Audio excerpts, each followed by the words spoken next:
What if the smartest brain on Earth isn't meant to stay human? When 12-year-old Ziggy takes a routine school test, she has no idea she's about to become the most wanted mind in Silicon Valley. Now, a mysterious tech billionaire is watching her every move, and a powerful company will stop at nothing to unlock what's inside her head. Something about Ziggy is different, something worth billions, something worth breaking all the rules for. What happens when the girl with a mind beyond Einstein discovers the truth? Ziggy Okoye twirled her pencil between her fingers, staring at the test booklet on her desk. The classroom was silent except for the ticking clock and the scratching of pencils. Other kids hunched over their papers, faces scrunched in concentration. 5 more minutes, Ms. Willingham announced. Ziggy had finished 20 minutes ago. She double-checked her answers twice. Now she was just waiting, drawing tiny stars in the margins of her scratch paper. It was just another test. The school gave them all the time: reading tests, math tests, science tests. This one was different, though. An IQ test, they called it.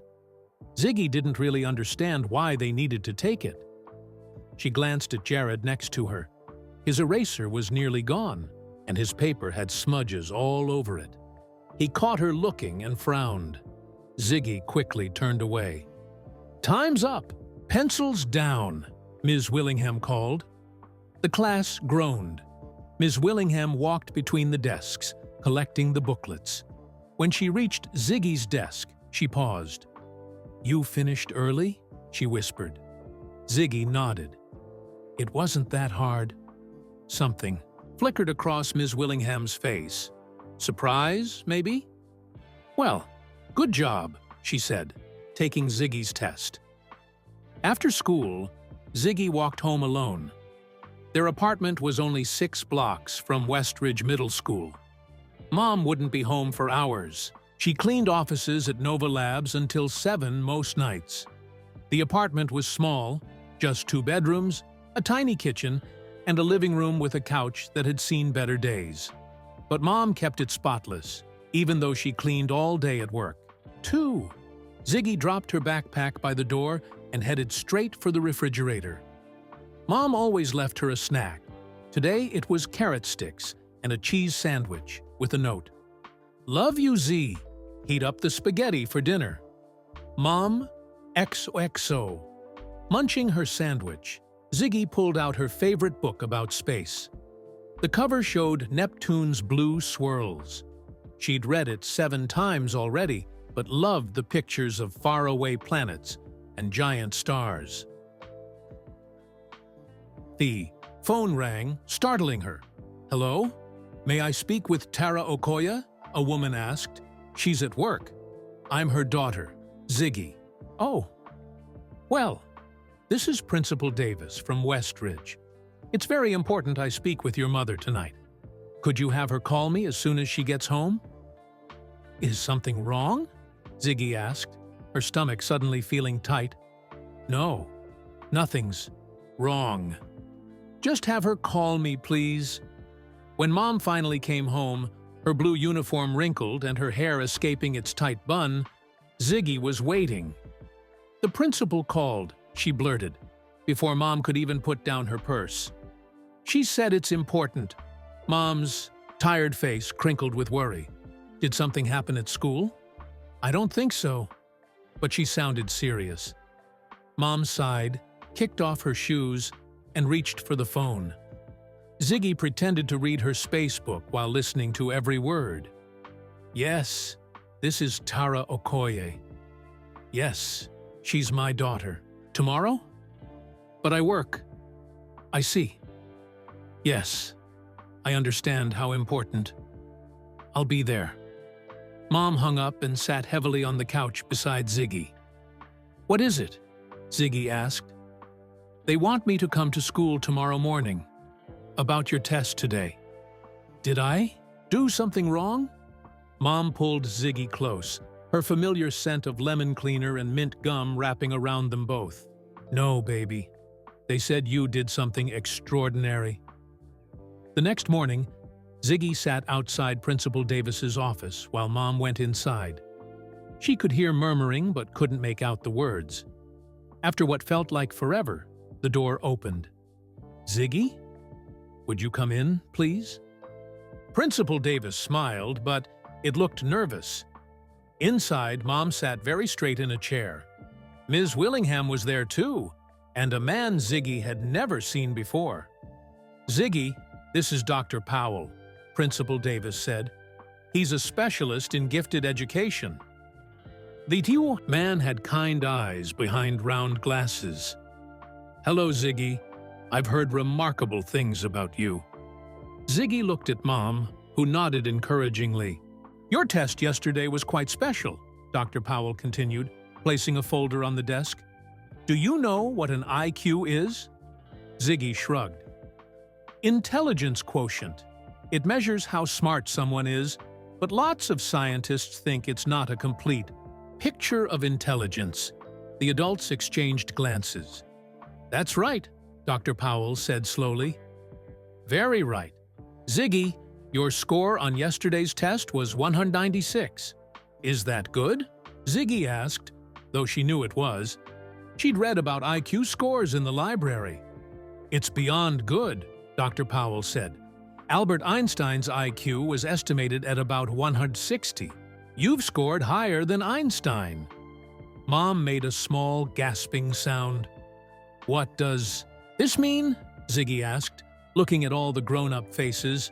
Principal Davis leaned forward. "It means you have special gifts, Ziggy. Gifts that our school might not be equipped to develop fully." "We want to talk about options," Ms. Willingham added. "Special programs, opportunities." Ziggy felt something cold in her stomach. "But I like my school. My friends are here." Mom reached for her hand. "Nobody's making any decisions today. We're just gathering information." Dr. Powell smiled. "Your mother's right. But Ziggy, minds like yours come along maybe once in a generation. You could change the world someday." The bell rang, signaling the start of classes. Outside the office, kids rushed through the halls, laughing and shouting. "Can I go to class now?" Ziggy asked. When she got home that afternoon, there was a letter waiting. An official-looking envelope with a shiny blue logo. Nova Labs, the same place where Mom cleaned floors. Ziggy stared at it, her fingers tingling with a feeling she couldn't name. Something big was happening. Her life was about to change, and she wasn't sure if she was ready. She picked up the envelope carefully, as if it might break. The Nova Labs logo shimmered in the afternoon light, a blue spiral galaxy with a bright star at its center. Ziggy had seen it on Mom's uniform badge 1,000 times. "What are you doing?" Ziggy jumped. Mom stood in the doorway, still in her work. Clothes. She was home early. "There's a letter," Ziggy said, holding it up. "From your work." Mom's forehead wrinkled. She dropped her purse and took the envelope, turning it over in her hands. "That's strange. Why would Nova Labs send us mail?" She tore it open and pulled out a thick, cream-colored paper. Ziggy watched her mom's eyes move across the page. Mom's expression changed from confused to surprised, to something Ziggy couldn't quite name. "What does it say?" Ziggy asked when she couldn't stand the waiting anymore. Mom sat down heavily on their worn couch. "It's an invitation. For you." "Me? But I don't know anyone at Nova Labs except you." Mom handed over the letter. The paper felt expensive between Ziggy's fingers.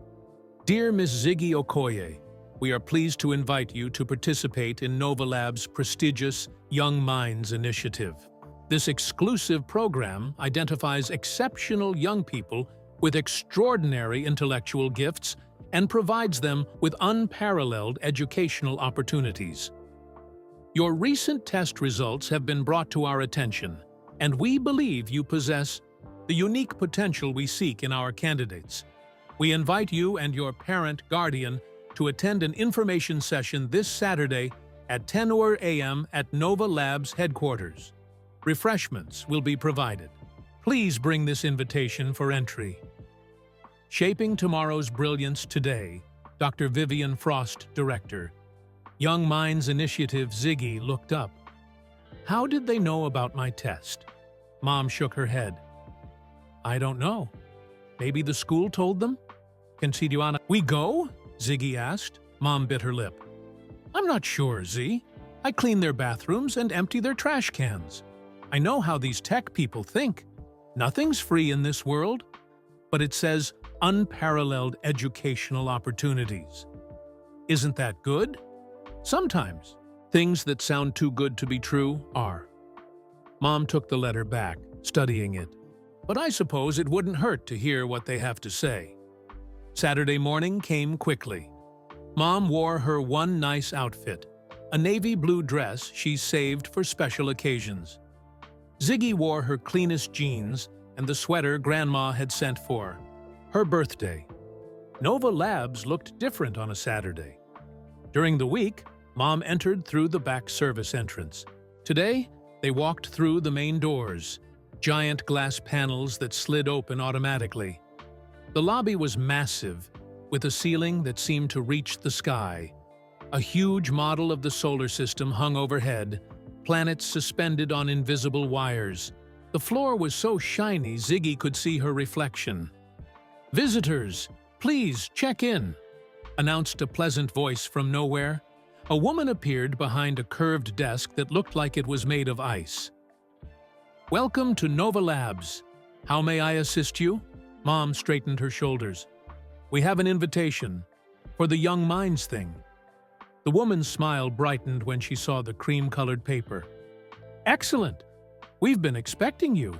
I'm Ms. Chen, one of the program coordinators. She handed them each a badge that lit up with their names. These will give you access to our Young Minds section. Please follow the blue lights in the floor. Tiny blue dots appeared, forming a path across the lobby. Ziggy gasped. That's so cool, she whispered. To Mom, Mom didn't answer. Her face was tight with worry. The blue dots led them to an elevator with no buttons. It whisked them upward, silently. When the doors opened, they stepped into a bright room filled with other families. Kids Ziggy's age stood with their parents, everyone looking slightly uncomfortable in nice clothes. Welcome, potential young minds. A tall woman with silver-streaked hair stood at the front of the room. Her smile was perfect, like someone from a toothpaste commercial. I'm Dr. Vivian Frost. I'm so delighted you could join us today. Ziggy studied the other kids. A boy with curly red hair caught her eye and gave a small wave. A girl with dark braids stood rigidly beside her father, who wore an expensive-looking suit. Another boy, thin with glasses, was already typing on a tablet. You must have many questions, Dr. Frost continued. What is this program? Why were your children selected? What will they gain from participating? She gestured, and the wall behind her transformed into a giant screen. Nova Labs believes the future belongs to exceptional minds, Dr. Frost said as images appeared. Children working with advanced technology, smiling in high-tech classrooms, holding awards. Our Young Minds initiative identifies children with extraordinary potential and nurtures their unique abilities. Mom shifted beside Ziggy. How exactly did you identify our children? She called out. Several parents nodded. Dr. Frost didn't miss a beat. Excellent question. We partner with educational institutions to review standardized test results. When exceptional performances appear, particularly on IQ assessments, we take notice. The curly-haired boy raised his hand. So you spy on our school records. A nervous laugh rippled through the room. Dr. Frost's smile remained fixed. We have proper data sharing agreements, I assure you. Nothing improper. The presentation continued. Dr. Frost explained that selected children would attend Nova Lab's Special Academy 3 days a week. They would receive advanced instruction in mathematics, sciences, computing, and creative thinking, all at no cost. To families. "This sounds expensive," another parent said. "What's the catch?" "No catch," Dr. Frost replied smoothly. "Nova Labs believes in investing in the future. Today's young minds are tomorrow's innovators. We ask only that you commit to the program for at least 1 academic year." As Dr. Frost talked, Ziggy noticed small cameras in the corners of the room, their tiny red lights blinking. They seemed to move, following different children. After the presentation, they were invited to tour the Young Minds facilities. The classrooms had computers more advanced than anything Ziggy had seen.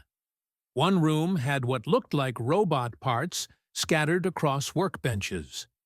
As they passed a large screen in the hallway, a news headline scrolled across. "Tech billionaire Elon Musk to visit Nova Labs next month. Rumored revolutionary AI project in development." Ziggy tugged on Mom's sleeve, pointing at the headline.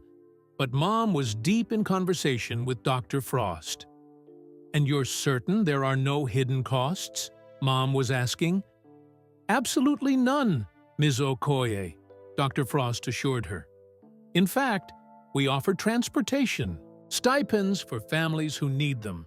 Dr. Frost turned to Ziggy. "And what do you think, young lady? Would you like to join our Young Minds?" Ziggy hesitated. The program sounded amazing. But something about Dr. Frost's too-perfect smile made her uneasy. "I like to understand things before I decide," Ziggy said carefully. Dr. Frost's eyebrows rose, slightly. "An analytical thinker. Perfect." On the bus ride home, Mom was quiet. "What are you thinking?" Ziggy finally asked. "I'm thinking this could be an incredible opportunity for you," Mom said. "But I'm also wondering why a giant tech company suddenly cares so much about my daughter." Ziggy leaned against the window, watching Nova Labs disappear behind them. "Me too," she whispered. But a week later, Ziggy found herself standing in front of Nova Labs again, this time with a small backpack slung over her shoulder.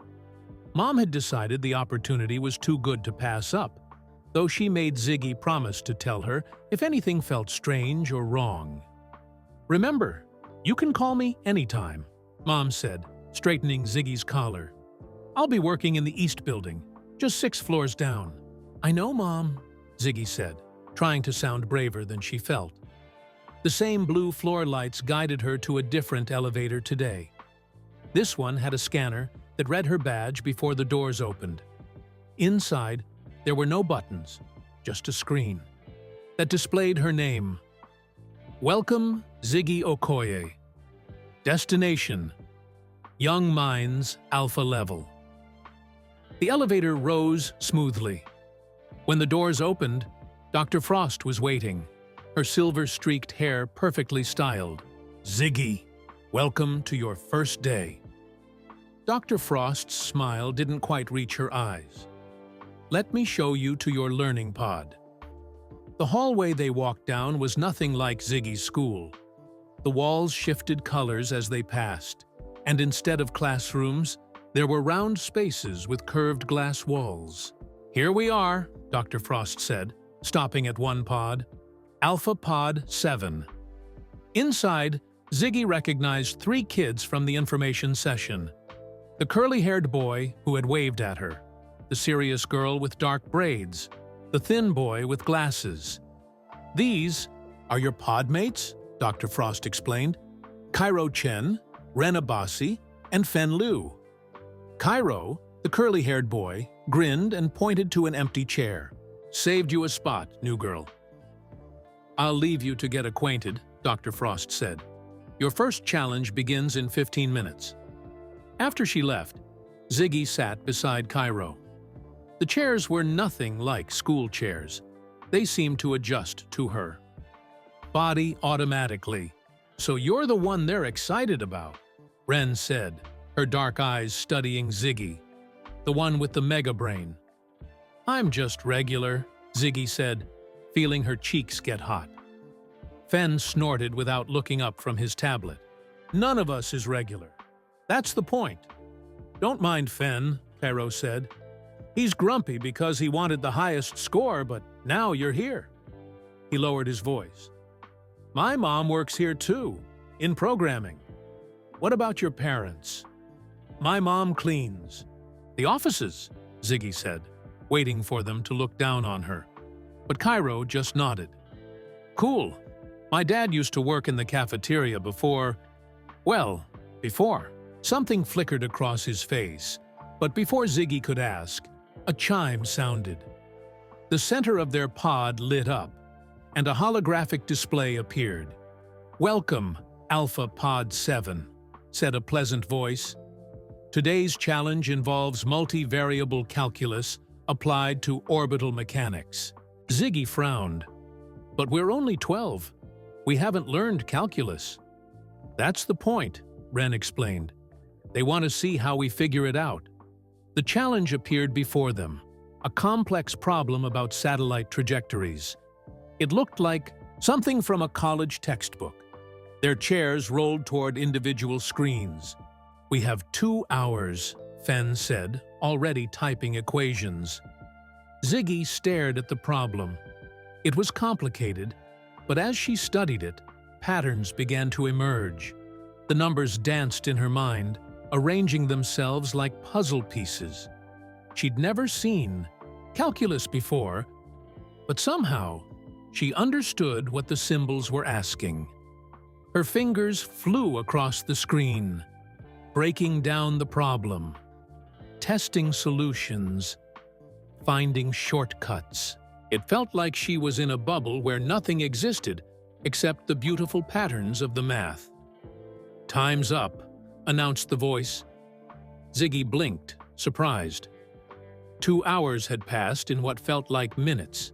Their screens displayed their progress. Fen had solved about half the problem. Ren had gotten through 2/3. Cairo had made it to the final calculations, but hadn't completed them. Ziggy had finished the entire problem, plus found an alternative solution. Impossible, Fen whispered, staring at her screen. Cairo grinned. Dude, she smoked us. Ren's eyes widened. No one finishes the first challenge. A door slid open, and Dr. Frost entered, followed by 2 people in lab coats. Behind them, through the glass walls, Ziggy noticed other adults watching, taking notes. Exceptional work today, Dr. Frost said, but her eyes were fixed on Ziggy's screen. Especially you, Miss Okoye. You've exceeded all projections. One of the lab coat people whispered something to Dr. Frost, who nodded. You're all free to explore. The recreation area for 30 minutes, she said. Except Ziggy. We'd like to ask you a few questions. Cairo shot Ziggy a strange look as they left, like he was trying to warn her about something. The few questions turned into a 2-hour session. They asked Ziggy about her thought process, how she visualized problems, even what she dreamed about. They attached small sensors to her forehead that they said measured her brain activity. When they finally let her join the others, Ziggy felt drained. The recreation area was a large space with climbing structures, virtual reality stations, and tables filled with puzzles and building materials. Cairo found her immediately. You okay? They did the extra tests, huh? Ziggy nodded, sinking onto a bench. They did that to me too at first, he said. But not for 2 hours. What are they looking for? Ziggy asked. Cairo shrugged, but his eyes darted to the cameras in the ITKE ceiling. Who knows? Hey, want to see the cool building station? Later, as they worked on constructing a magnetic bridge, Cairo leaned close. Be careful what you say here, he whispered, his voice barely audible. They listen to everything. At lunchtime, they ate in a bright cafeteria. The food was much better than at school. Fresh fruits, sandwiches on fancy bread, smoothies in every color. Ziggy spotted a door at the far end of the room marked "Authorized Personnel Only." Through its small window, she glimpsed a long corridor with strange blue lighting. "What's down there?" she asked Ren. "No idea. We're not allowed." As they ate, Ziggy noticed Dr. Frost and another woman standing behind a glass partition, watching them. They didn't realize Ziggy could see their reflection in the metal panel behind them. "She's the one we've been looking for," Dr. Frost was saying. "Her neural pathways are exactly what we need for the project." "Are you certain?" the other woman asked. "Absolutely. She solved the Kirchmann equations in 2 hours, with no prior calculus training. It's unprecedented." The woman looked impressed. "Musk will want to meet her when he visits." After school, Ziggy couldn't stop thinking about what she'd overheard. As soon as Mom got home, she blurted it out. "They said, 'I'm the one they've been looking for.'" "What does that mean?" Mom frowned. "I don't know, Z. Did you like it there otherwise?" "The challenges were fun, and the other kids are nice, but something feels off, like we're being studied, not just taught." Mom sat beside her on the couch. "Do you want to stop going?" Ziggy thought about the thrill of solving problems no one expected her to solve, about Cairo's warning looks, about the mysterious door. "No," she said finally. "I want to find out what's really going on." That night, Ziggy dreamed of numbers and equations that seemed to show the future. In the dream, she saw herself standing before a giant machine, and somehow she knew that everything depended on what she did next. She woke up in a cold sweat, her heart pounding with a certainty she couldn't explain. Nova Labs wanted something from her, something more than just her brain. 2 weeks passed in a blur of increasingly difficult challenges. Each day, Ziggy surprised the instructors by solving problems faster than anyone expected. Each day, more sensors were attached to her head, more questions were asked, more people in lab coats appeared behind the glass to watch her work. Cairo became her closest friend at Nova Labs. He was smart, too, not as quick with math as Ziggy, but brilliant with patterns and codes. Sometimes he would pass her notes with silly jokes, or draw cartoons on the corner of her screen when the instructors weren't looking. But other times, she would catch him watching her with a worried expression that disappeared the moment she noticed. On Wednesday of the 3rd week, something changed. During lunch, Dr. Frost announced a special afternoon session. "Today, you'll work independently," she said. "Each of you has a personalized challenge tailored to your unique abilities." When they returned to their pod, Ziggy found herself alone. Through the glass walls, she could see her podmates, each working in separate areas. Fen was building something with tiny circuits. Ren had screens filled with what looked like brain scans. Cairo sat before a display of encrypted code. Ziggy's challenge was a series of dimensional physics problems, the kind she'd lately found herself particularly good at. Dr. Frost watched from behind the glass as Ziggy began working. 15 minutes. Into the session, an alarm sounded somewhere in the building. Dr. Frost's phone buzzed. Her perfect smile faltered as she read the message. "Continue working," she instructed Ziggy. "I'll return shortly." As soon as Dr. Frost left, Ziggy noticed something odd.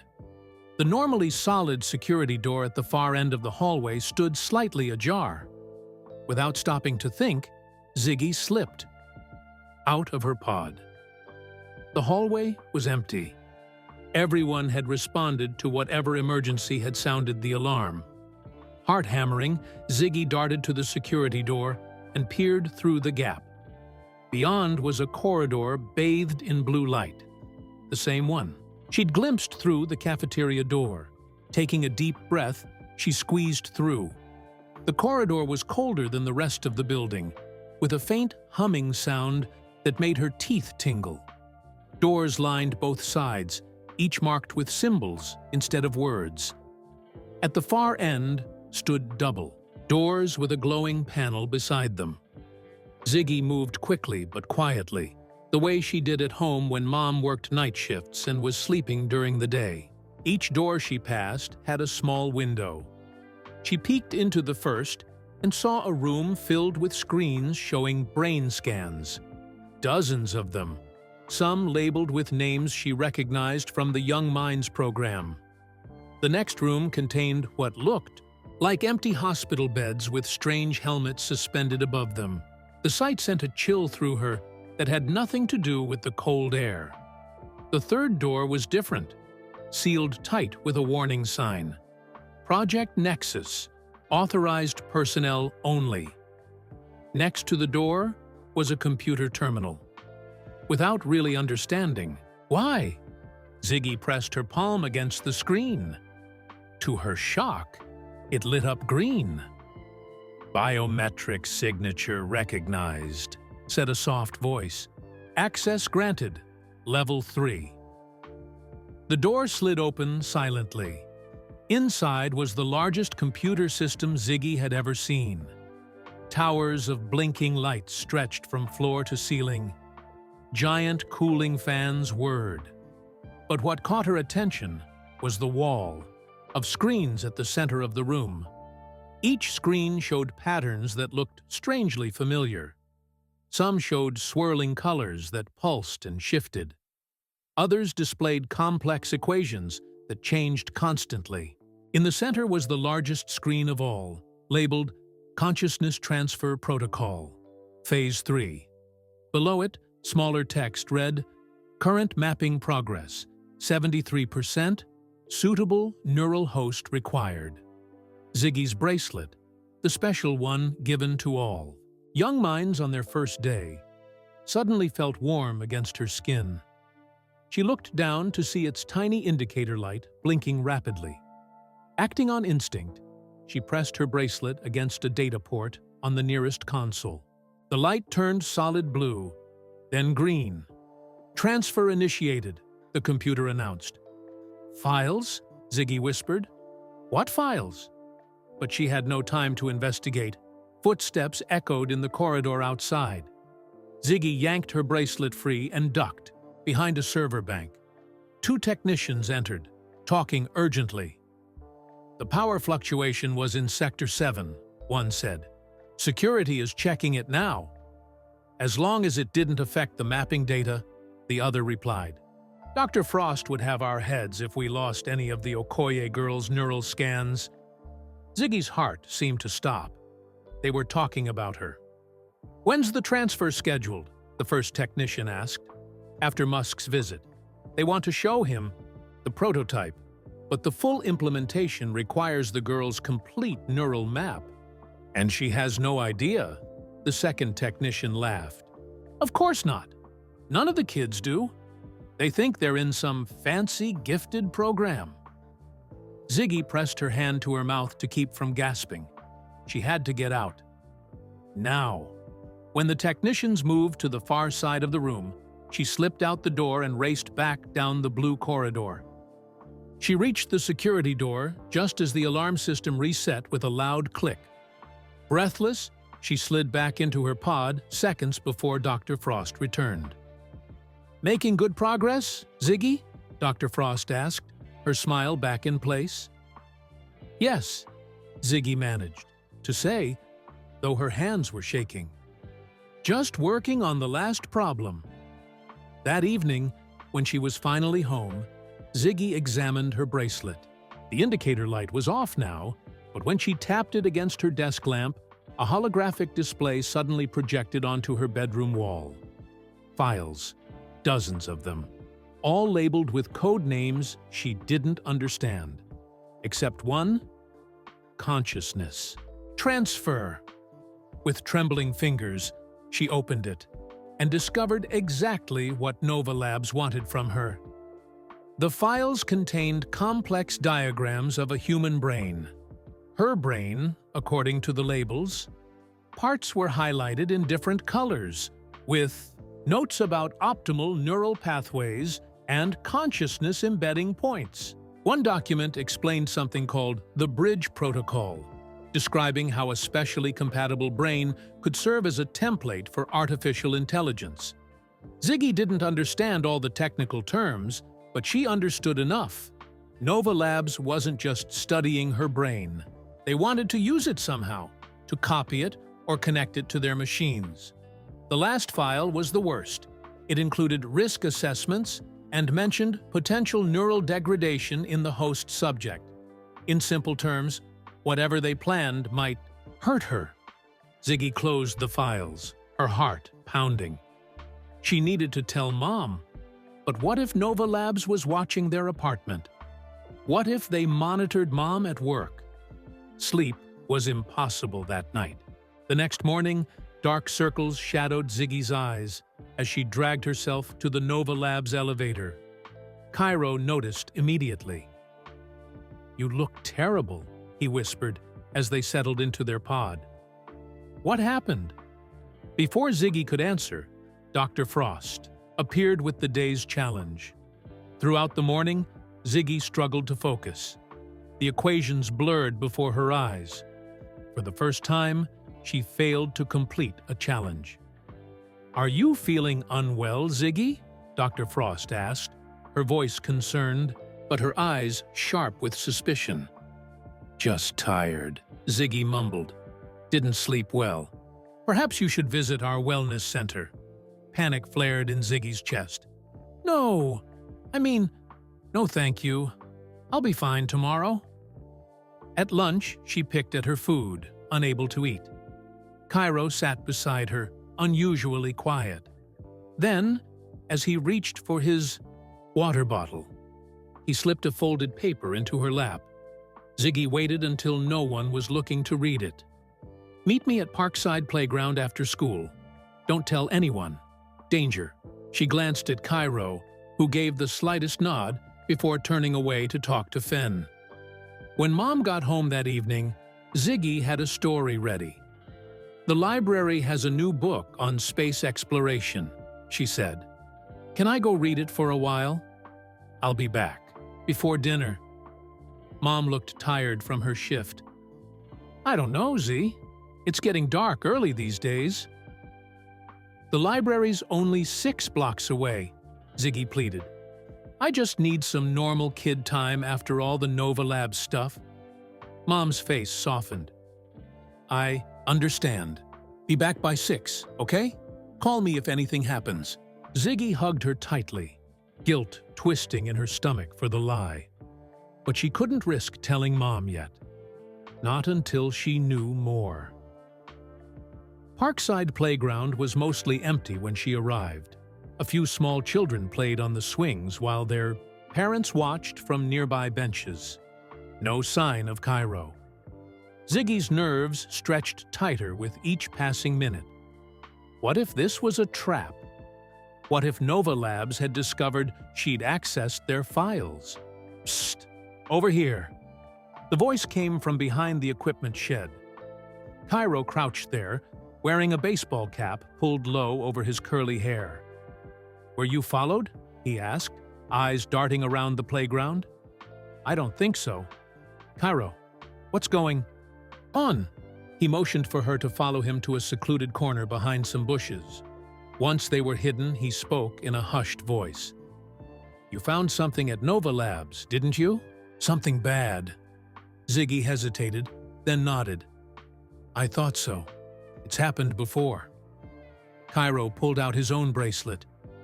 "Mine stopped working last month. They think it broke, but I disabled it. They can track us with these, you know." "How do you know all this?" Ziggy asked. Cairo's usually cheerful face darkened. "My parents. They worked for Nova Labs. My mom in programming, like I told you. And my dad started in the cafeteria but got promoted to security. They discovered what was happening with Project Nexus." "The consciousness transfer thing?" Ziggy whispered. Cairo's eyes widened. "You know about that? Then you're in even more danger than I thought." He looked over his shoulder before continuing. 3 months ago, my parents tried to expose what Nova Labs was doing. They collected evidence, just like you did. The next day, they disappeared. Ziggy gasped. What do you mean, disappeared? They went to work and never came home. Nova Labs claims they accepted a special assignment at an overseas facility, but they would never have left without telling me. His voice cracked. I'm staying with my aunt now. She doesn't believe me when I tell her something's wrong. Why didn't you quit the program? Ziggy asked. I've been trying to find proof of what happened to my parents. And then you showed up. He leaned closer. Dr. Frost has been talking about you constantly. You're special to them because your brain patterns are perfect for their project. They've been looking for someone like you for years. Ziggy felt sick. What are they trying to do? Create true artificial intelligence. Not just programs that seem smart, but machines that actually think like humans. They need a template, a perfect human brain to copy. Yours. But that document I found mentioned neural degradation. Does that mean it could hurt you? Yeah. My parents thought the Utes process might cause serious damage to whoever they used as the template. Cairo looked away. That's why they tried to stop it. We have to tell someone, Ziggy said. The police, or who would believe us? We're just kids, and Nova Labs is one of the most powerful companies in the world. Cairo sighed. My parents tried going to the authorities. That's when they vanished. A twig snapped nearby. Both children froze. Someone's coming, Cairo whispered. We need to split up. Be careful with your bracelet. They might be monitoring it. And watch out for... He never finished. A man in a dark jacket appeared at the edge of the playground, scanning the area. Go! Cairo hissed, pushing Ziggy toward the street. Don't trust anyone at Nova Labs. I'll find you at school tomorrow. He darted in the opposite direction while Ziggy hurried home, her heart racing. Every shadow seemed to follow her. Every passing car might contain someone from Nova Labs. When she reached her apartment building, 2 men in suits stood by the entrance, talking to the building manager. One held up a photo. Ziggy ducked behind a parked car, straining to hear. Just routine security check, one man was saying. Ms. Okoye and her daughter are valued members of our Nova Labs family. Ziggy felt cold despite the warm evening. They were looking for her. She took the back stairs, slipping into the apartment just as the clock hit 6:15 p.m. Mom was making dinner, humming softly to herself. How was the library, Z? She called. Ziggy froze, uncertain what to say. If Nova Labs was watching them, she couldn't tell Mom the truth. Not yet. It was fine, she managed. The book was really interesting. That night, after Mom went to bed, Ziggy sat by her window, watching the street below. The men in suits were gone, but a car remained parked across the street, its windows tinted black. Someone was watching their apartment, watching her. The next morning, Ziggy pretended to be sick. I don't feel good, Mom, she said, which wasn't a lie. Her stomach churned with fear, and her head pounded from lack of sleep.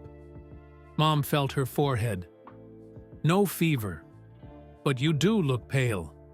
Maybe you should stay home today. What about Nova Labs? They expect me to be there. I'll call them when I get to work, Mom said. One day won't hurt. After Mom left, Ziggy paced the apartment, peeking through the blinds. The black car was gone, but a different one had taken its place. This one with a Nova Labs logo on the door. They knew she wasn't coming. They were waiting. Her bracelet buzzed on her nightstand. Ziggy stared at it, afraid to touch it. Finally, she wrapped it in a towel and pressed the response button through the fabric. Ziggy, are you there? Dr. Frost's voice came through, artificially sweet. Your mother tells us you're not feeling well. We're so concerned. Would you like us to send someone to check on you? No, Ziggy said quickly. I just need rest. I'll be better tomorrow. Are you certain? We have excellent medical facilities. I'm sure. Thank you. There was a pause. Very well. Oh, I should mention, we have an exciting announcement. Elon Musk will be visiting Nova Labs tomorrow. He specifically requested to meet our young minds. Ziggy's heart skipped. Elon Musk, the famous tech billionaire, the man mentioned in the files about Project Nexus. That's great, she managed to say. We expect everyone to attend, Ziggy. It would be a terrible disappointment to miss such an opportunity. The threat was subtle, but clear. If Ziggy didn't show up tomorrow, there would be consequences. I'll be there, she promised. Excellent. Rest well, dear. The next morning, Nova Labs buzzed with excitement. Security guards in black suits stood at every entrance. Reporters waited outside, hoping for a glimpse of the famous visitor. Even the blue lights in the floor seemed to pulse more brightly. Ziggy hadn't seen Cairo at the entrance and worried something had happened to him. She scanned the faces in the young minds gathering area, finally spotting his curly hair in the corner. Relief washed over her. She started toward him, but Dr. Frost intercepted her. Ziggy, feeling better today? Yes, thank you, Ziggy said, trying to sound normal. Wonderful. Dr. Frost's perfect smile seemed strained at the edges. Mr. Musk will arrive shortly. He's particularly interested in our top performers. Before Ziggy could respond, Dr. Frost steered her toward the front of the room, away from Cairo. Wait here. Don't wander off. 15 minutes later, a ripple of excitement swept through the crowd. Elon Musk strode in, surrounded by Nova Labs, executives, and his own security team. He was taller than Ziggy expected, with an easy smile that seemed more genuine than Dr. Frost's. Welcome to Nova Labs, Mr. Musk, Dr. Frost gushed. We are honored by your visit. The honor is mine, Musk replied. I've heard fascinating things about your Young Minds program. Dr. Frost led him around the room, introducing select children and showing off their work. At each stop, Musk asked thoughtful questions that sometimes seemed to catch Dr. Frost off guard. And how exactly do you identify these exceptional children? He asked at one point. Our proprietary algorithms analyze test results from schools nationwide, Dr. Frost explained smoothly. With permission, I assume? Dr. Frost's smile flickered. Of course. When they reached Ziggy, Dr. Frost's voice rose with pride. And this is Ziggy Okoye, our most recent discovery. Her cognitive abilities are truly extraordinary. Musk studied Ziggy with curious eyes. Is that so? What interests you most, Ziggy? Space, she answered honestly. And how things work together. A fellow space enthusiast, Musk smiled. I have a company that might interest you someday. Doctor, Frost interjected, Ziggy recently solved the Kirchmann orbital equations without any prior calculus training. Perhaps we could demonstrate her abilities? I'd like that, Musk said. They moved to a demonstration area where a complex problem about space travel efficiency was displayed on a large screen. Ziggy recognized it as a real-world challenge: how to calculate the optimal trajectory for a spacecraft to reach Mars while using minimal fuel. Under normal circumstances, Ziggy would have been thrilled by such a problem. But now, knowing what she did about Nova Labs, she hesitated. Take your time, Musk said kindly, seeming to sense her discomfort. Ziggy glanced around.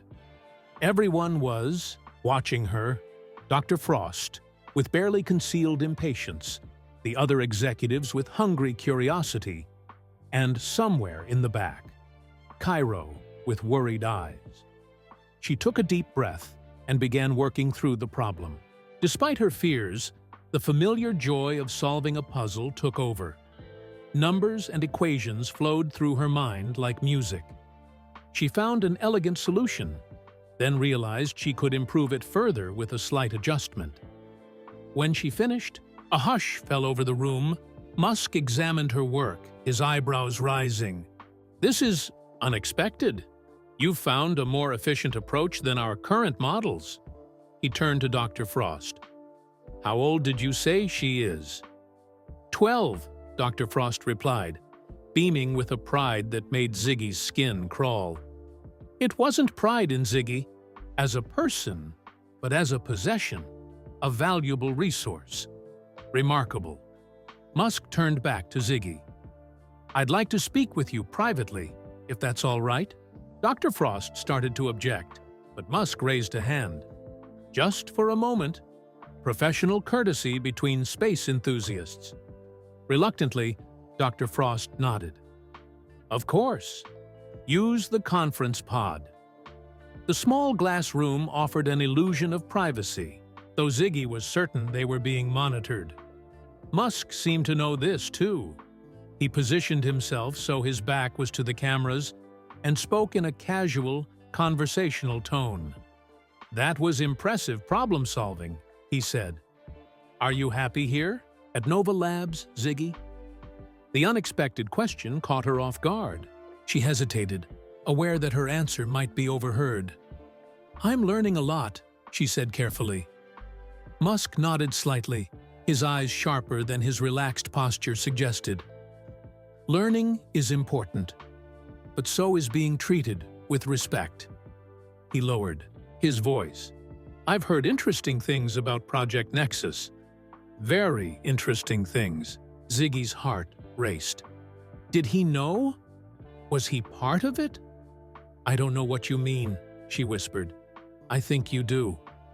Musk glanced at her bracelet.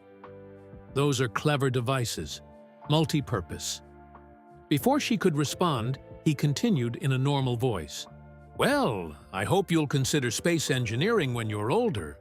We're always looking for brilliant minds." As they stood to leave, he casually reached into his pocket. "Oh, I almost forgot. I like to give these to promising young scientists." He handed her a business card.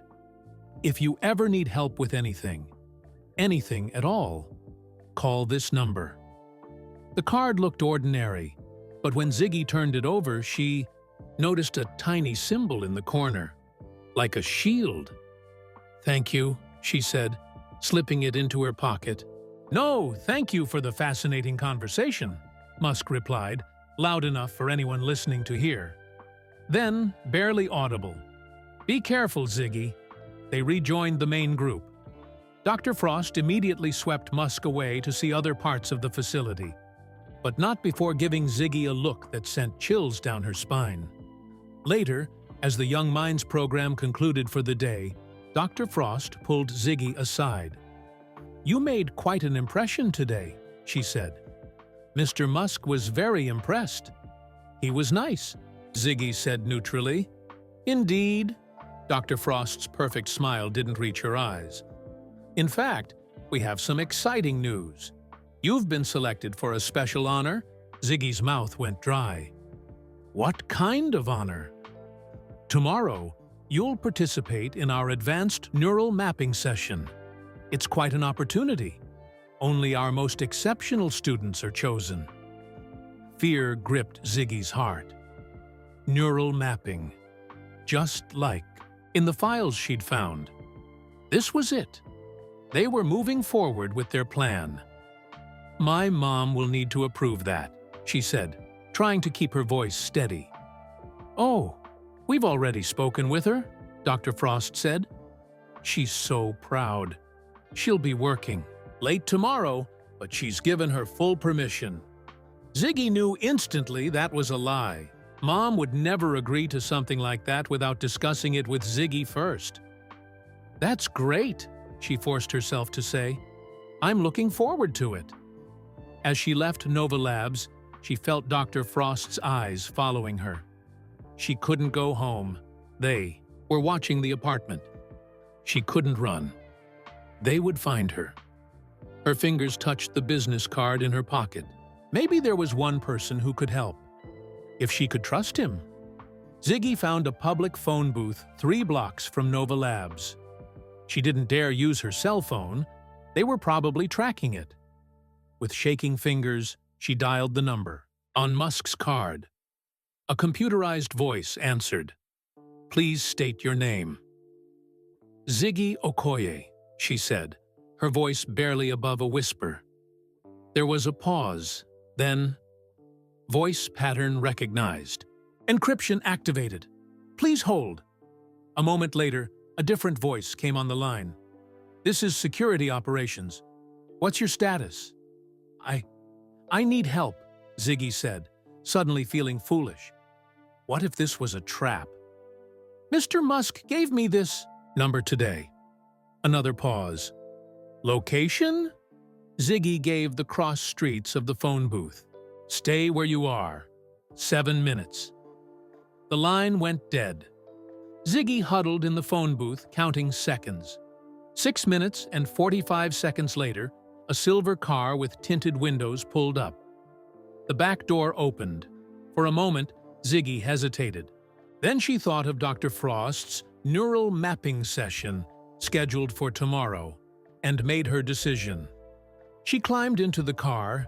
The interior was cool and smelled of leather. A woman in a charcoal suit sat across from her, her expression neutral. "You're Ziggy Okoye," she said. It wasn't a question. "I'm Sasha, head of security for Mr. Musk's personal operations." Is he here?" Ziggy asked, looking around the spacious vehicle. "No, but he instructed us to assist you if you called." Sasha studied Ziggy with sharp eyes. "You're in trouble." Ziggy nodded, tears suddenly threatening. She'd been holding in her fear for so long that now, with a potential ally, it all wanted to pour out at once. "Nova Labs," she managed to say. "They want to use my brain for something bad." Sasha didn't look surprised. "Project Nexus? You know about it," Ziggy gasped.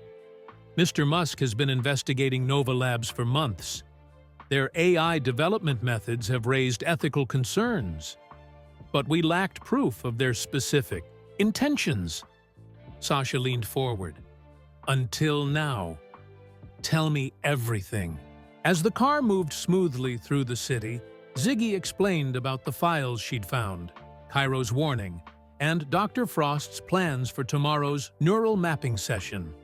"They said my mom approved it, but she would never," Ziggy finished. "And now I can't go home because they're watching our apartment."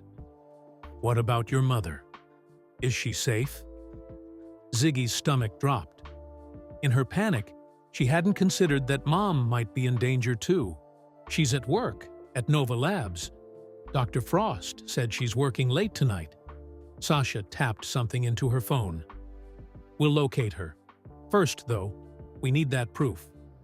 "You said you downloaded files to your bracelet?" Ziggy extended her wrist, showing the Nova Labs bracelet. "I can access them, but I'm worried they can track this." "They can," Sasha confirmed. "But not in here. The car has a signal-blocking system." With Sasha's help, Ziggy activated the bracelet's hidden features. The files appeared, projected into the air between them. Sasha's eyes widened as she scanned the technical diagrams and notes. "This is worse than we thought," she murmured. "They're not just creating an AI model based on your brain patterns. They're attempting to create the first true digital consciousness transfer capability." "What does that mean?" Ziggy asked. "It means they want to use your brain as a bridge, a template that would allow human consciousness to be uploaded into their AI systems." Sasha shook her head. "The theoretical applications are enormous, but the files mentioned neural degradation. That means it could hurt me, right?" Sasha's face softened slightly. "Yes. The process they're describing would likely cause significant damage to your brain. It's completely unethical, especially to perform on a child without informed consent. The car stopped. Ziggy realized they were in an underground parking garage. "Where are we?" "Safe house," Sasha replied.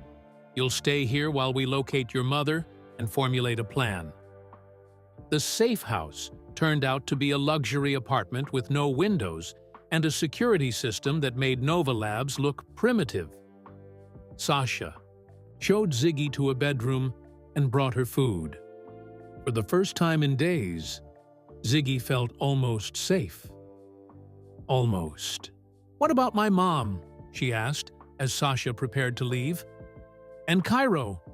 His parents disappeared after they tried to expose Nova Labs. "We're working on it," Sasha assured her. "Try to rest. Mr. Musk will be here in the morning." Despite her exhaustion, sleep came fitfully. Ziggy dreamed of machines with human faces and Dr. Frost standing over her with strange equipment. She woke with a gasp around 3 a.m., certain something was wrong. The apartment was silent except for the soft hum of the air conditioning. Ziggy slipped out of bed and padded to the door. Voices murmured in the living room. She eased the door open. A crack. Sasha stood with her back to Ziggy, talking to someone on a secure video line. The screen showed Elon Musk, looking grave. "Found her mother," Sasha was saying. "Nova Labs is holding her in their sub-level facility. They're using her as bait." "And the other child? The boy she mentioned?" Musk asked. "No sign of him. But we've identified his parents in Nova Labs' employee records. They were transferred to the Singapore facility 3 months ago, at least on paper. No digital footprint since then." "Just like the others," Musk said grimly. "How many children have they targeted?" "Based on these files, at least 7 before Ziggy. None with her level of neural compatibility. She's what they've been searching for." Ziggy's heart hammered in her chest. 7 other children? What had happened to them? "We move at dawn," Musk decided. "I'll meet you there. Nova Labs can't ignore a direct confrontation from me. I have too much public influence.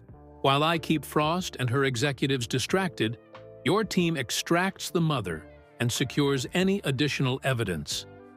And the girl? Keep her safe at all costs.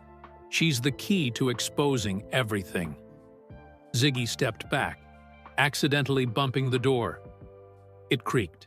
Sasha whirled around, her hand moving to her side where Ziggy now noticed a holstered weapon. "Ziggy," Sasha said, quickly composed. "You should be asleep." "They have my mom," Ziggy said, stepping into the room. "I heard you." Sasha exchanged a look with Musk on the screen. "Yes," she admitted, "but we're going to get her back." "I'm coming with you," Ziggy said, surprised by the steadiness in her voice. "Absolutely not," Sasha replied. "It's too dangerous." "They want me," Ziggy insisted. "You can use that. And I know Nova Labs better than you do. The layout, the security systems." "She has a point," Musk said from the screen. "But Ziggy, you'd be taking an enormous risk." Ziggy thought of her mother cleaning floors at Nova Labs, unaware she was being held as bait. Of Cairo's parents, who had disappeared after trying to do the right thing. Of the other children who had come before her. "I have to help," she said. "This is all because of me. Because of my brain." Musk studied her for a long moment, then nodded. Courage and brilliance, a rare combination, especially in someone so young. He turned to Sasha. "Adjust the plan. But her safety remains the priority." The next few hours passed in a blur of preparation. Sasha's team, 4 serious-looking people with military precision, arrived with equipment and blueprints of Nova Labs. They taught Ziggy how to use a tiny communication device hidden in her ear and gave her a special replacement bracelet that looked identical to her Nova Labs one. "It'll fool their scanners," one team member explained, "but it also allows us to track you and monitor your vital signs." By dawn, Ziggy was dressed in her normal clothes, ready to return to Nova Labs as if for a regular day at the Young Minds program. The plan was simple but dangerous. Ziggy would go in as expected for her special honor. Musk would arrive shortly after for a follow-up to yesterday's visit. While he occupied Dr. Frost and the executives, Sasha's team would find and extract Mom from the sub-level. "What if something goes wrong?" Ziggy asked as they drove toward Nova Labs. Sasha checked her watch. "Then we moved to Plan B." "What's Plan B?"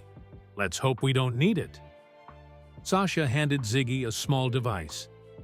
"If you're in immediate danger, press this. We'll come for you, no matter what." As the Nova Labs building came into view, glittering in the morning sun, Ziggy took a deep breath. She was walking into the lion's den, hoping the lions would be too distracted to notice the mouse had a plan. "Remember," Sasha said as the car stopped a block away, "act normal. When Musk arrives, we'll move." Ziggy nodded, her throat too dry for words. She slipped the tiny emergency button into her sock where no one would see it, adjusted her earpiece, and stepped out of the car. The Nova Labs lobby seemed different today. More guards, fewer employees. As Ziggy approached the security desk, she forced her face into what she hoped was a casual expression. "Good morning," she said to the guard. "I'm here for the Young Minds program." The guard checked his tablet. "Ziggy Okoye? Dr. Frost left special. Instructions. You're to go directly to Lab 7. Ziggy's heart raced. This wasn't part of the plan. Lab 7 wasn't in the regular Young Minds section. "Is something wrong?" the guard asked, noticing her hesitation. "No," Ziggy said quickly. "Just surprised. Usually we meet in our pods first." The guard smiled, but his eyes remained cold. Special day, special schedule. Blue floor lights appeared, but instead of leading to the usual elevator, they directed her toward a different corridor. Ziggy followed, whispering as softly as she could, "They're taking me to Lab 7, not the usual area." Sasha's voice came through. The tiny earpiece. Change of plans. Stall. Musk is 10 minutes out. But how could she stall? The blue lights led her to an elevator she'd never used before. When the doors opened, Dr. Frost stood inside, her silver-streaked hair perfectly styled, her smile sharp as a knife. "Ziggy, right on time. We're so excited about today." Trapped, Ziggy entered the elevator. There were no buttons inside, just a palm scanner that Dr. Frost pressed her hand against.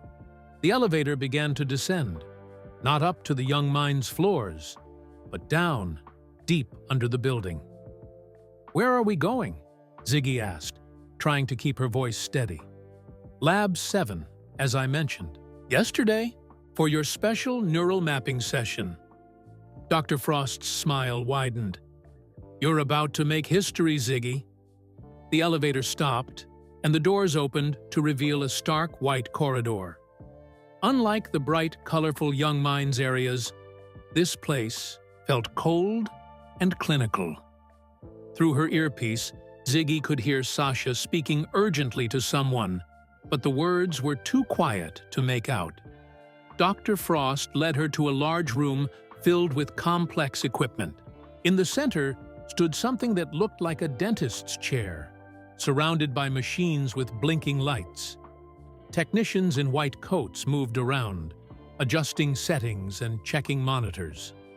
"Here we are," Dr. Frost announced, "the culmination of years of research." Ziggy stared at the chair with its strange helmet attachment. This was where they planned to map her brain, to use her as a bridge for their consciousness transfer technology. "Where are the other Young Minds?" she asked. I thought Cairo and Ren would be here." "Oh, this honor is yours alone," Dr. Frost said. "Your neural patterns are unique, perfect for our purposes." "What purposes exactly?" Ziggy pressed, desperate to stall. Dr. Frost's smile faltered slightly. "All in good time. Now, let's get you prepped for the procedure." A technician approached with what looked like a hospital gown. "Please change into this. Remove all personal items, including your bracelet." Ziggy took a step back.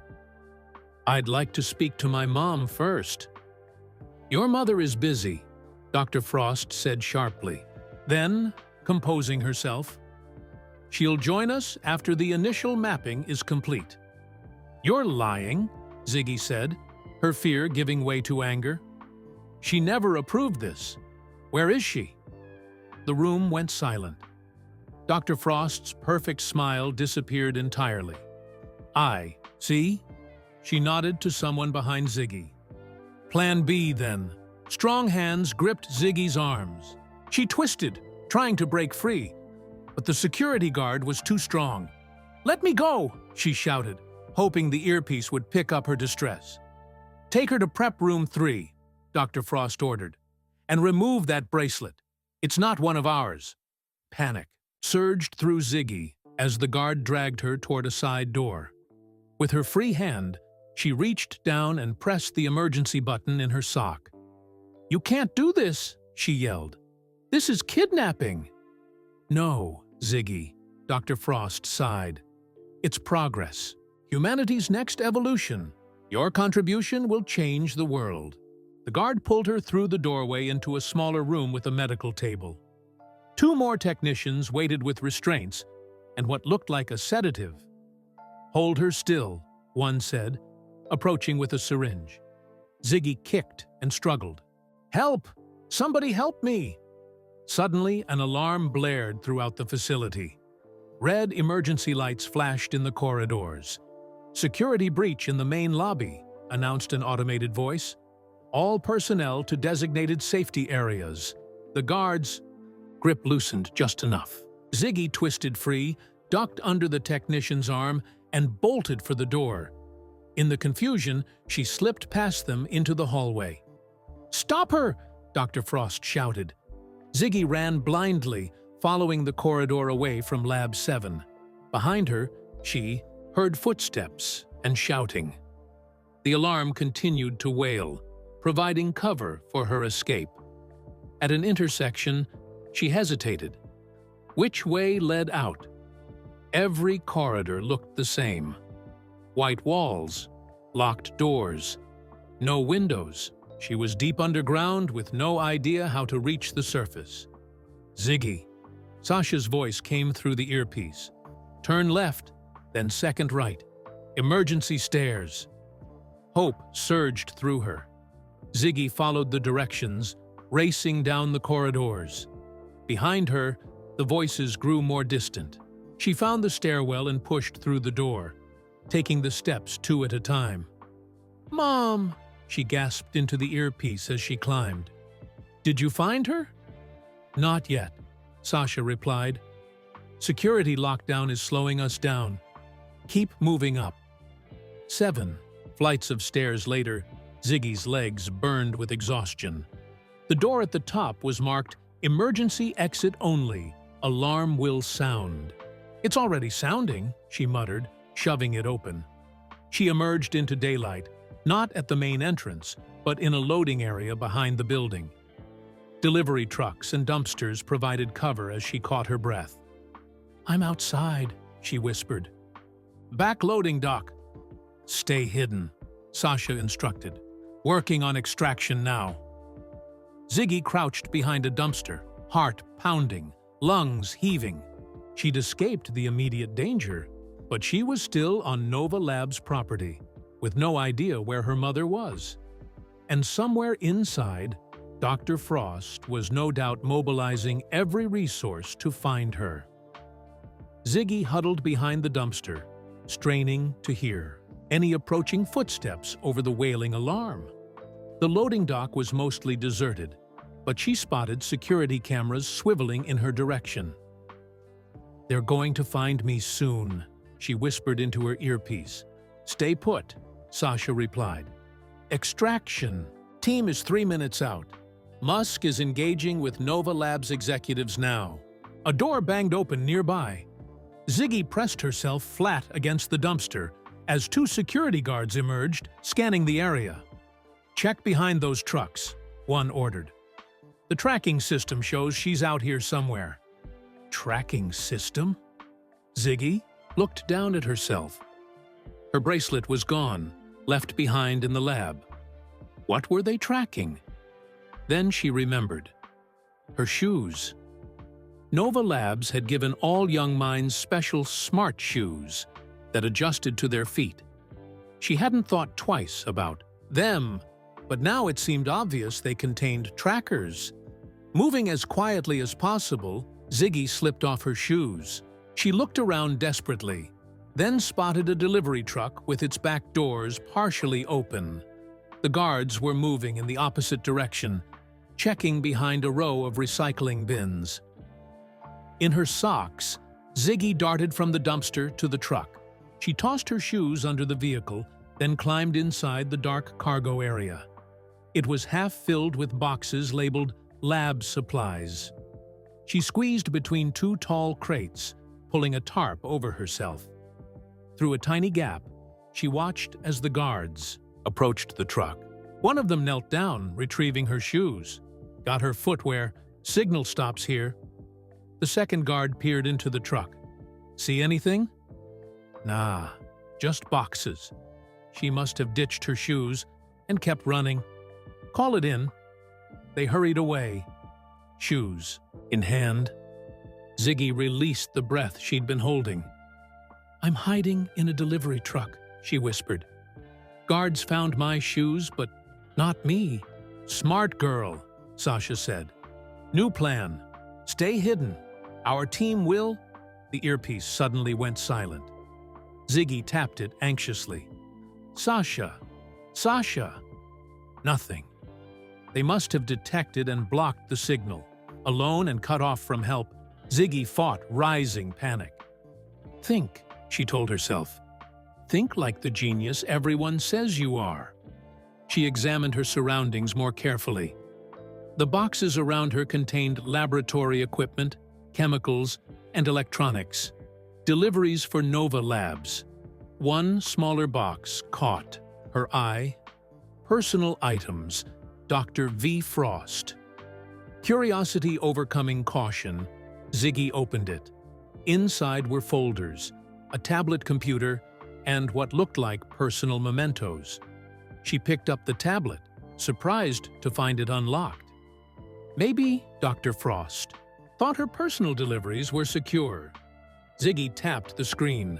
It displayed Dr. Frost's Nova Labs account, including her email and internal messaging.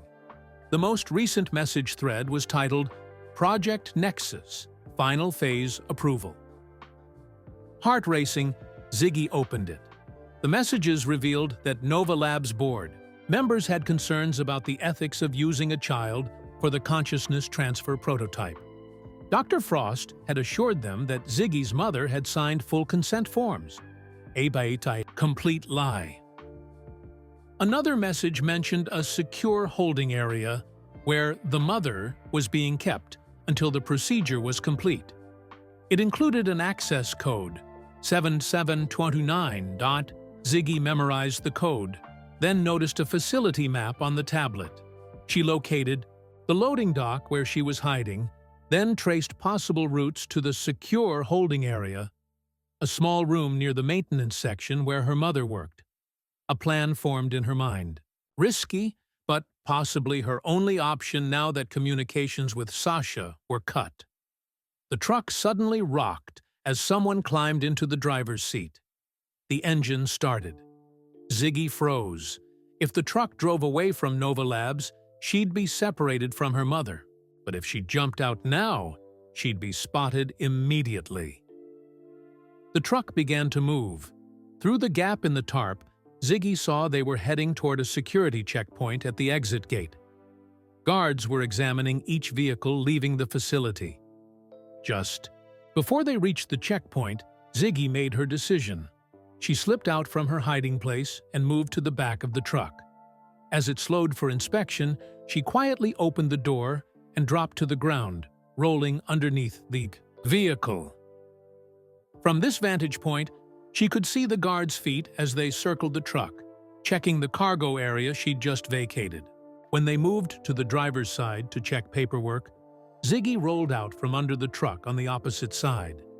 She crouched low, then sprinted to a nearby maintenance entrance. The door required a key card. Ziggy looked around frantically, then remembered the access code from Dr. Frost's tablet, 7729. She tried it on the numeric keypad beside the door. To her amazement, it worked. The door clicked open, and Ziggy slipped inside. The maintenance corridors were dimly lit and smelled of cleaning supplies. Using her mental map from Dr. Frost's tablet, Ziggy navigated through the maze-like passages.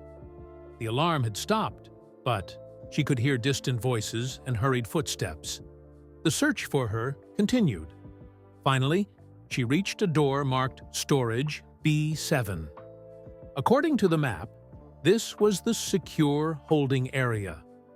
The same keypad was beside this door. Ziggy entered. 70729. Again, her fingers trembling.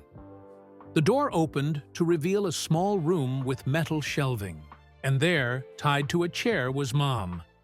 "Ziggy!" Mom gasped, eyes wide with disbelief. Ziggy rushed forward, fumbling with the zip ties binding her mother's wrists. "Mom, are you okay? Did they hurt you?" "I'm fine," Mom said, voice shaking. "But Ziggy, we have to get out of here. These people, they're not who we thought they were." "I know," Ziggy said, freeing her mother's hands. "They want to use my brain for some kind of consciousness transfer experiment. It could hurt me." Mom looked stricken. "They told me you were in danger, that I needed to come with them right away. When I started asking questions, they brought me here." She rubbed her wrists. "How did you find me?" "It's a long story," Ziggy said. "But we have help outside. We just need to—" The door burst open. Dr. Frost stood there, flanked by security guards. Her perfect smile was gone, replaced by cold fury. "Did you really think it would be that easy?" she asked. "That we wouldn't monitor access to secure areas? That we wouldn't notice someone using my personal access code?" The guards moved into the room. Mom pulled Ziggy behind her protectively. "You stay away from my daughter," she warned, voice stronger than Ziggy had ever heard it. Dr. Frost sighed. "Ms. Okoye, you don't understand what's at stake here. Your daughter possesses something unique, a neural structure that could revolutionize artificial intelligence. She could help us create the first true digital consciousness." "By damaging her brain?" Mom challenged. "By experimenting on a child without consent? That's not revolution. That's criminal." "Sometimes progress requires sacrifice," Dr. Frost said coldly. "The potential benefits to humanity far outweigh the risks to one child." "Not to this child," came a new voice. Everyone turned. Elon Musk stood in the doorway, Sasha and two security team members behind him. "Mr. Musk," Dr. Frost said, recovering quickly. "This is a misunderstanding. We were just—" "Save it, Vivian," Musk interrupted. "I've seen the Project Nexus files. I know exactly what you were planning to do." Dr. Frost's expression hardened. "Then you understand the importance of our work. The consciousness transfer technology could change everything: space exploration, medicine, human longevity. Imagine transferring human minds into machines that could survive in the vacuum of space or the depths of the ocean, at the cost of harming children." Musk shook his head. "That's not innovation. It's desperation. And it ends now. You can't stop this, Dr. Frost insisted. The board has approved the project. The funding is secured. Actually, Musk said, holding up his phone, I just came from an emergency meeting with your board. They were quite disturbed by the evidence I presented, particularly the part where you kidnapped an employee and attempted to experiment on her child without consent. Dr. Frost's face drained of color. You're lying. Nova Labs is under new management as of 10 minutes ago, Musk continued. Your security team now reports to me. He nodded to the guards, who looked uncertain. Stand down, gentlemen, or face criminal charges along with Dr. Frost. The guards exchanged glances, then stepped away from Dr. Frost. This is absurd, Dr. Frost exploded. You can't just take over my company. Not my company, Musk corrected. But I do now own controlling interest, thanks to some very concerned board members selling their shares. He turned to Ziggy and her mother. Are you both all right? Mom nodded, arms still around Ziggy. Yes, thank you. Dr. Frost looked from Musk to Ziggy, her composure cracking. You don't understand what you're throwing away, she said desperately. The girl is the key. Her neural patterns are perfect, the culmination of years of searching. I'm not a key, Ziggy said, finding her voice. I'm a person. Musk stepped aside as Sasha entered with local police officers. Dr. Vivian Frost, one officer announced, you're under arrest for kidnapping and child endangerment. As the police led Dr. Frost away, still protesting about the future of humanity, Musk approached Ziggy and her mother. I owe you both an idiot apology, he said. I suspected Nova Labs was engaged in questionable research, but I had no idea they'd go this far. How did you know to help us? Mom asked. Musk smiled at Ziggy. Your daughter impressed me yesterday, not just with her intelligence, but with her awareness. She knew something wasn't right here. When I mentioned Project Nexus, I could see in her eyes that she'd discovered it too. What happens now? Ziggy asked. Now, Musk said, we find the other families affected by Dr. Frost's project, including your friend Cairo's parents. Ziggy's eyes widened. You found them? Musk nodded. They're alive, being held at a Nova Labs facility overseas. We're arranging their return now. As they walked through the Nova Labs building toward the exit, employees and security personnel stared in confusion. The young mind's children were being reunited with their parents in the lobby, many in tears of relief. Cairo spotted Ziggy from across the room and raced over, his curly hair wild with excitement. Ziggy, you did it! They found my parents! They're coming home! For the first time in weeks, Ziggy felt the tight knot of fear in her chest begin to loosen. But one question still nagged at her. Mr. Musk, she said, as they reached the main doors, Dr. Frost said my brain was special, that it had some kind of unique neural structure. Was that true? Or was she lying about that too? Musk looked at her thoughtfully. That, Ziggy Okoye, is something only you can decide to explore further, when you're older, and only if you choose to. He reached into his pocket and handed her another business card. When you're ready, call me. The world needs brilliant minds like yours, but on your terms, not anyone else's. Outside, in the sunlight, Mom wrapped her arm around Ziggy's shoulders. Let's go home, Z. As they walked away from Nova Labs, Ziggy knew her life would never be the same. But whatever made her brain unique, whatever future lay ahead, she would face it on her own terms, not as an experiment, but as herself. 3. Weeks later, the Nova Labs building looked different. The company logo had been changed, the blue spiral galaxy replaced with a simple green leaf. Reporters and camera crews crowded the entrance as Ziggy and Mom approached.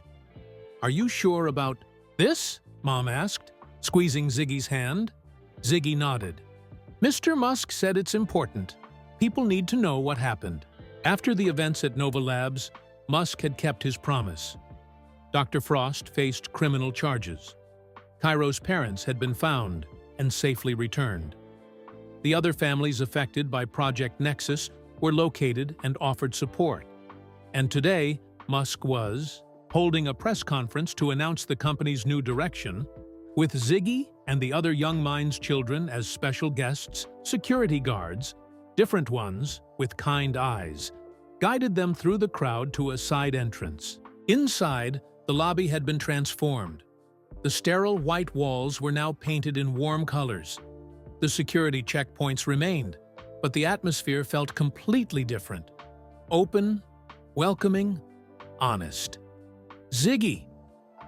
Cairo waved from across the room, standing between two adults who had to be his parents. Their curly hair matched his, and they wore identical expressions of pride as they watched their son race toward his friend. "You came," Cairo said, hugging Ziggy tightly. "I wasn't sure you would." "I almost didn't," Ziggy admitted. "But Mom said facing fears is important." "My parents say the same thing," Cairo grinned. "They're probably right. Parents usually are." A woman approached them. Not Sasha, but someone with the same professional demeanor. "Mr. Musk would like to speak with you both before the press conference," she said. "This way, please." They followed her to a conference room where Elon Musk sat reviewing notes. He looked up when they entered, a genuine smile spreading across his face. "The heroes of the hour," he said, standing to greet them. "How are you both doing?" "Better," Ziggy said. "The nightmares are almost gone." Musk nodded sympathetically. "I'm not surprised you had them. What you went through was traumatic. That's partly why I wanted to talk to you before we go public with everything." He gestured for them to sit. "Today, I'm announcing the complete restructuring of what was Nova Labs. No more secret projects. No more experimenting on children. Instead, we're creating an open research foundation dedicated to ethical AI development." "What about Project Nexus?" Cairo asked. "Suspended indefinitely," Musk replied. "The consciousness transfer technology Dr. Frost was developing wasn't just unethical. It was fundamentally flawed. Her approach would never have worked as she claimed." Ziggy frowned. "But she said my brain was special, that I had some kind of unique neural structure." "That part was true," Musk said carefully. "Our scientists have reviewed the data. Your neural pathways are indeed exceptional, particularly in how they form connections between different parts of your brain. It's why you can solve complex problems so intuitively." "So I am different," Ziggy said quietly. "Different, yes, but not in the way Dr. Frost believed." Musk leaned forward. "She thought your brain could be a template for transferring human consciousness into machines. She was wrong. What makes your mind special isn't something that can be copied or transferred." "Then what is it?" Ziggy asked. "That's what I wanted to talk to you about." Musk's expression grew serious. "Your brain has an unusual ability to create neural bridges, connections between systems that don't normally communicate. In technology terms, you're like a natural interface between different operating systems." Cairo's eyes widened. "Like a human API?" "Something like that," Musk smiled. "Which brings me to a question." He turned to Ziggy. "When you accessed the Nova Labs systems through your bracelet, how did you do it?" Ziggy hesitated. I'm not sure. I just knew I could. Like when I solve math problems, the answer just feels right." "Exactly." Musk nodded. "You weren't hacking in the traditional sense. You were intuitively understanding and connecting with the system. That's your gift. Ziggy, not being a template for AI, but being a bridge between human and machine thinking. The realization slowly dawned on Ziggy. So I can talk to computers? Like, mentally? Not exactly talk, Musk clarified, but understand and interface with them in ways others can't. With proper training and, when you're older, you might revolutionize human-computer interaction. Is that why you want me at the press conference? Ziggy asked. To talk about this. No. Musk shook his head firmly. That remains private. Your decision if and when to explore it. Today is about exposing what happened and ensuring it never happens again. He stood, checking his watch. It's almost time. Are you both ready? Outside the conference room, their parents waited. As they walked toward the press area, Mom pulled Ziggy aside. Are you okay, Z? What did Mr. Musk want? Ziggy considered telling her everything but decided against it. Some things were still too new, too confusing to share. Just to make sure I was ready for the reporters, she said instead. The press conference was a blur of cameras, questions, and official statements. Musk explained the restructuring of Nova Labs into Nexus Foundation, an ethical research organization that would work in full transparency. He mentioned the unfortunate incidents under previous management without going into details that might identify the children. When a reporter asked about Dr. Frost's claims regarding consciousness transfer technology, Musk was direct. That research was fundamentally flawed and unethical. It will not continue. At the end, he invited the young minds' children to join him on stage. These brilliant young people deserve better than what they experienced here. They deserve to develop their gifts in safe, supportive environments, which is why Nexus Foundation will be establishing a scholarship fund for each of them. The crowd applauded. Cameras flashed. Ziggy stood awkwardly beside Cairo, blinking in the bright lights. As they left the stage, a reporter called out directly to Ziggy. Is it true you have an IQ higher than Einstein's? How did you outsmart Dr. Frost? Before Ziggy could answer, Musk stepped between them. Today isn't about individual accomplishments. It's about ethical responsibility and technology development. Later, as the crowd dispersed and the families prepared to leave, Dr. Frost's words echoed in Ziggy's mind. She's the one we've been looking for. Not because her brain could be copied, but because of what it could do. Musk approached her one last time. Remember, Ziggy, your ability is yours to explore or not. Your choice, your terms, when you're ready. What if I'm never ready? She asked. Then you'll still have a brilliant mind that solves fascinating problems, he replied. But if you ever want to see just how far your unique abilities can go, he tapped his pocket where his business cards were kept. As they walked to the bus stop, Mom chatted about the scholarship fund and how it would help with college someday. Ziggy listened, but her mind was elsewhere, testing the edges of her newfound understanding about herself. Mom, she said suddenly, if you found out you could do something no one else could do, but it scared you a little, would you still try? Mom considered this. I'd ask myself if that something could help people. If it could, then being scared wouldn't matter as much. Ziggy nodded, watching a Nova Labs, now Nexus Foundation, delivery truck pass by. For just a moment, she felt a strange connection to the truck's onboard computer, sensing its navigation system plotting the most efficient route. That evening, as Mom made dinner, Ziggy sat at the kitchen table working on a physics problem from her new school. The equations flowed through her mind effortlessly, but this time she paid attention to how it happened, the way her thoughts formed connections, bridging concepts that seemed separate but weren't. There was a power in understanding how her mind worked, a power Dr. Frost had tried to exploit, but hadn't truly comprehended. "You're not our experiment," Ziggy whispered to herself. "I'm the firewall." Mom looked up from the stove. "Did you say something, Z?" Ziggy smiled. "Just talking to myself. Figured out the problem." Later, as she got ready for bed, Ziggy took out Musk's business card and pinned it to her bulletin board. Not for now, but for someday.